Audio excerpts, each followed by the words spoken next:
இன்றைய வேதவசனம் ஜூன் நாள் 3. வேதத்துல சங்கீதம் 19ஆம் அதிகாரம் 7வது வசனத்துல கர்த்தருடைய வேதம் குறைவற்றதும் ஆத்துமாவை உயிர்ப்பிக்கிறதுமாய் இருக்கிறது.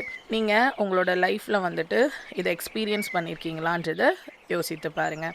உங்களோட வாழ்க்கையில் சில சோர்வான சூழ்நிலைகள், இருதயமே பாரமாக இருக்கக்கூடிய நிலைமைகளில் நீங்கள் இருக்கும்போது ஆண்டவருடைய வேதத்தையோ இல்லைன்னா ஆண்டவருடைய வார்த்தையோ நீங்கள் கேட்கும்போது உங்களுடைய ஆத்துமாக்கு ஒரு பதில் தரக்கூடிய, இல்லைன்னா உங்களோட சோர்வுக்கு அது ஒரு பதில் தரக்கூடிய வார்த்தைகளை அன்னைக்கு நீங்கள் கட்டாயம் கேட்பீங்க.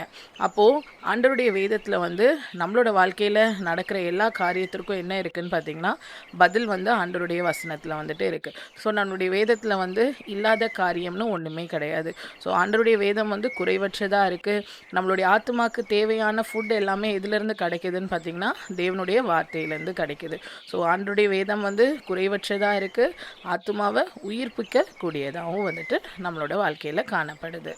அப்படிப்பட்ட வேதத்தை நீங்கள் தினமும் வாசிக்கிறீங்களா அப்படின்றத சிந்தித்து பாருங்கள். ஆண்டவர் உங்களோட இடைப்படணும், உங்ககிட்ட ஆண்டவர் சில காரியத்தை பேசணும் அப்படின்னு நினச்சிங்கன்னா ஒருபோதும் வேதத்தை வாசிக்கிறத மறந்துடாதீங்க. Thank you. Have a beautiful day.